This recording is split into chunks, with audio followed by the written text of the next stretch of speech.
It's the final battles before the pads come on in the first of 3 straight practice days in Oxnard, California. As Dallas Cowboys training camp continues, and this is Training Camp Live.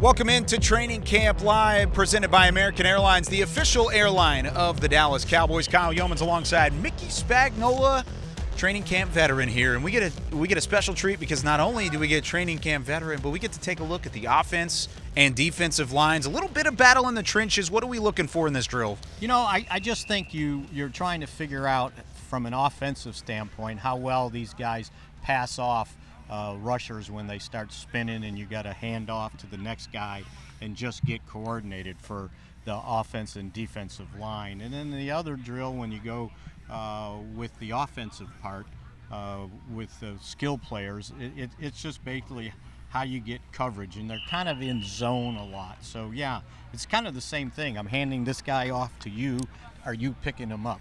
Well, let's go ahead and take a look at it. This is the 5-on-4 period, and like I said in the open, the final day, I should say, without pads on. This is probably the best look you're going to get at the trenches early on whenever there are no pads, because it's mano-y-mano, one-on-one, usually 2-on-1 maybe at different times.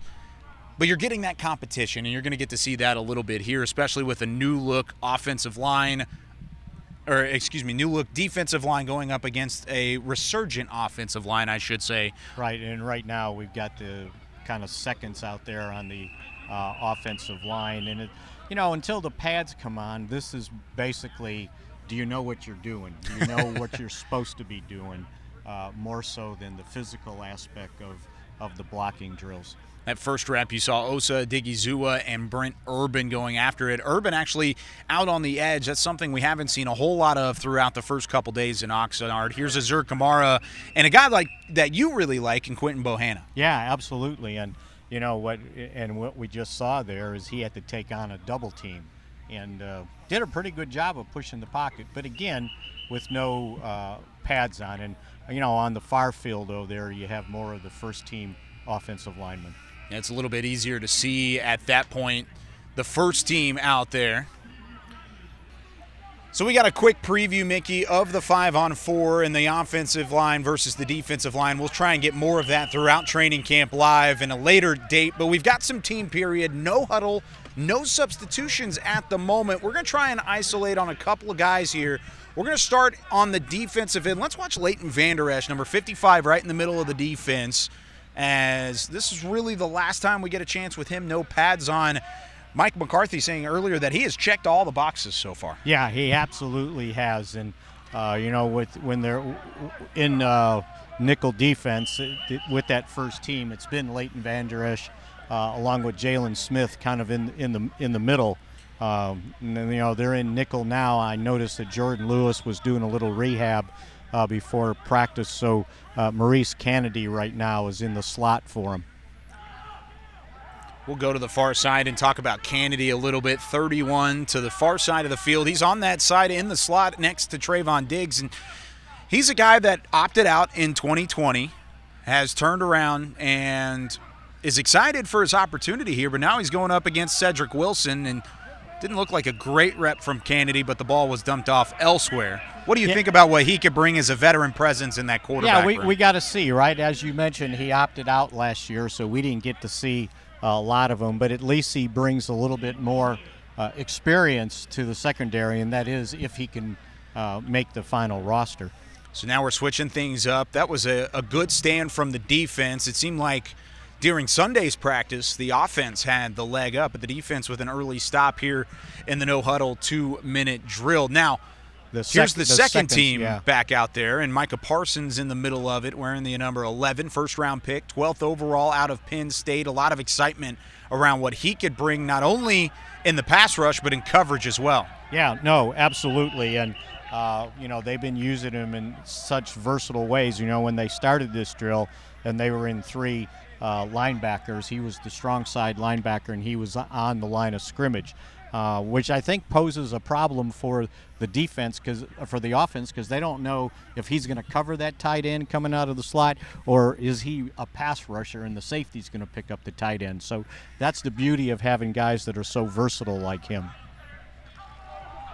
And over the middle of the field, we were looking at Parsons, but it was Keona Neal, the other linebacker, that worked across and batted the football down. Let's switch to the offensive side real quickly, and a couple of these guys that have shown out early in practice. Let's take a look at Malik Turner going up against Deontay Burton in the slot. Number 17 is Malik Turner, and he's a returning guy. Didn't get a ton of playing time last year, a late pickup in the offseason. And there he is. But he makes a nice reception coming across the middle. Yeah, and he kind of ran away from Micah Parsons there, but he had a big day yesterday. And, this is what we were talking about earlier on the podcast. Can you put back-to-back really good days together? See if he can put back-to-back reps together. He was so reliable in practice on Sunday and at least caught the eye of all of us at DallasCowboys.com, but also the coaching staff. I know they have definitely been high on what Turner has had. Now, Trayvon Diggs getting in the way of our camera shot. Goodness, Trayvon, what are you doing? Talking with Al Harris and a little conversation between corner and cornerback's coach. But let's stick with Turner here. Same matchup, out of the slot with Burton, and he breaks to the outside, and that one's batted down at the line of scrimmage. They were going back at him again, though. They were trying to find Turner, who had a nice route on Burton. And you got Garrett Gilbert at quarterback right now. Let's go and watch Garrett Gilbert for a little bit here on this. We can't see the back end of the play, but we'll look at what Garrett Gilbert can do in terms of commanding the line of scrimmage, and that's something that a veteran backup quarterback could bring, is the pre-snap antics that you don't normally get from a younger quarterback. Yeah, no, absolutely. And, he's been around. He just hasn't played a lot, hasn't started only the one game last year. But, again, with a veteran like that, you're hoping that he knows what he's doing without a heck of a lot of practice.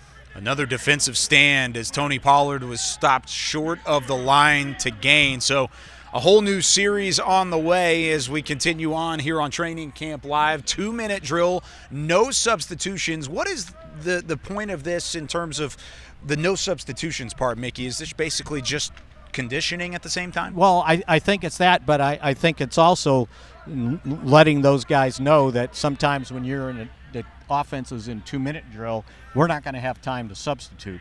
We're not going to have time to change up between plays if the offense is functioning right. So I think this is a good drill because they're used to rotating players in every play almost. So this is the first time I think we've seen this type of drill. Let's take a look at 48, Jabril Cox. He doesn't have the nameplate on the back of his jersey. He's had a slow start to camp, but something that you would expect out of a mid-round rookie, and he's playing in at strong side linebacker at the moment. And he did a nice job of holding down the edge there and not letting the ball get to the outside. We'll watch him again here on this next play. Like we said, no substitutions, no rotation. He does have a nameplate. I think he's got a hoodie that's covering it up. Yeah, on the that's backside. what. Yeah, he does. He has it under his jersey. Ben DiNucci is in at quarterback on the opposite side, sticking with Jabril Cox here. Here you get a chance to see him in coverage, but another again, pass batted down at the line of scrimmage. And it looks like it was Brett Urban, or at least he was celebrating. So I'm assuming he was happy with himself. Well, 6'7", 300 pounds will help you bat down a couple balls at the line of scrimmage. Let's see if we can't get the same sort of deal with 48 and Jabril Cox. Here he goes rushing straight up the middle. Didn't get there in time, but certainly forced Ben DiNucci to throw that ball away. Yeah, had no choice there. He was running out of time, so he dumps the ball off to dial the running back. Let's go over to Brent Urban on the left side of that defensive line. Such a big body and somebody that at the moment is running with the threes, Mickey, but there's an opportunity for him to rotate in at that defensive line spot. No, absolutely. And, while we're sitting here going first, seconds, maybe thirds, they've been rotating guys in. I don't think anything is set in stone just yet. Big pads haven't come on, right? But I think the key thing is they're showing a lot of different packages, a lot of different combinations.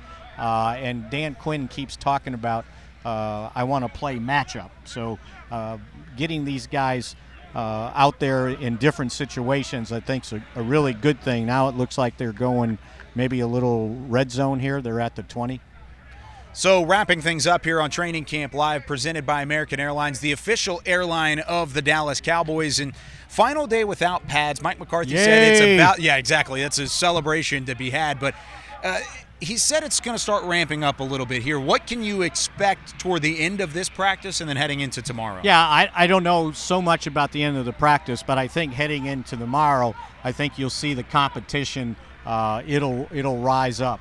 When guys get the pads on, they're really playing football. And maybe a little bit today looking forward to the opportunity to play some real football instead of the kind of underwear Olympics here.